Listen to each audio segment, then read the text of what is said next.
Law's gonna die in Wano. He's gonna die in Wano for Luffy.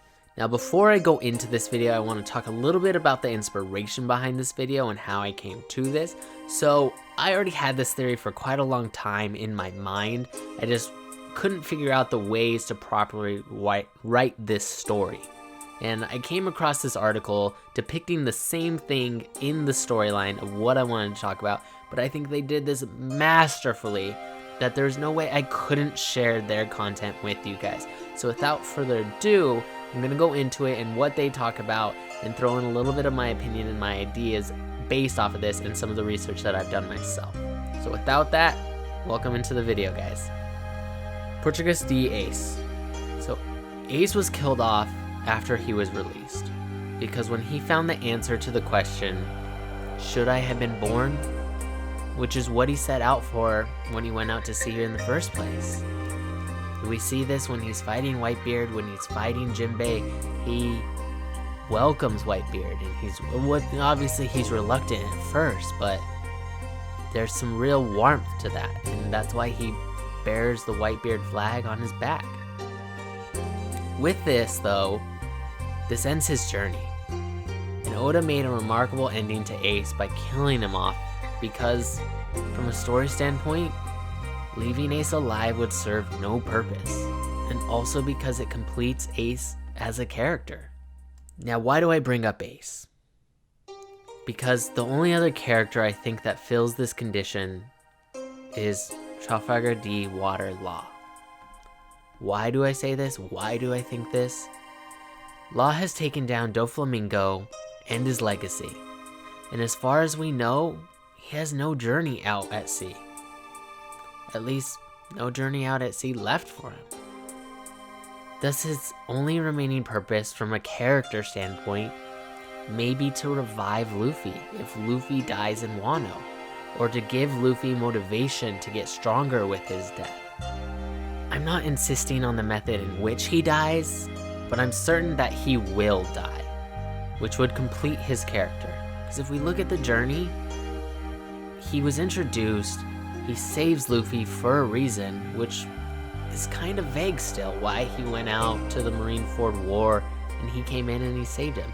Maybe behind just the fact that he's a doctor and he's looking to save people, and that's his passion, that's what he does.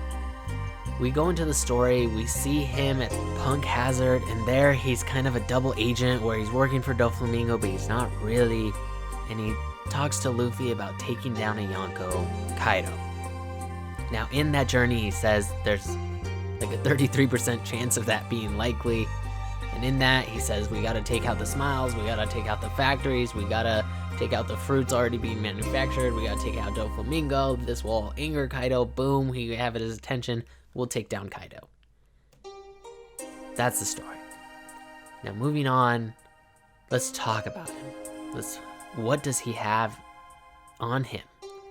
The greatest power of the Opi Opi no Mi is the ability to grant another person eternal youth via the youth operation. Though performing this feat comes at the cost of the current fruit user's life. Introducing such a thing and not using it ever in the series would be foolish. And I'm sure Oda did it for a reason. Law will use it in the future and he will die. Why? Because he's gonna use it on Luffy. In the One Piece world, it's been quite a while since we've had a significant loss. Ace died almost 400 chapters ago. Trafalgar Law first appeared in chapter 498. And we are currently on 942. Dang, Oda. Go you. Now, he's been on a long ride with us as the viewers. We got his sad backstory. While not a member of his crew, he has had the same amount of screen time as any Straw Hat, and played a major role on the fight against Doflamingo. If a significantly emotional sacrifice has to be made, it has to be Law, as he is so important to us by now that his death would be devastating, but it would still allow the Straw Hats to move on while keeping in mind of the people that died in their path. Whitebeard, Ace, and soon to be Law. Now, theories out there think that Law will die through sacrifice to make a parallel with Ace's death, and to show the ultimate devil fruit power. Luffy will literally die at the hands of an enemy, possibly Kaido on a second round fight or someone else.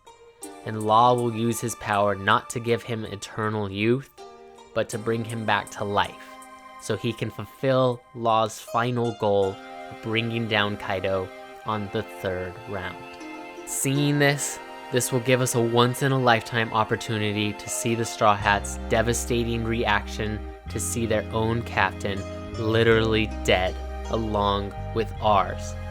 Since Luffy has been close to death so many times, but he has never died, I think it will also give Luffy a form or power-up as a I can't lose, Law sacrificed himself, since we saw how overwhelming Kaido's power is compared to Luffy's currently.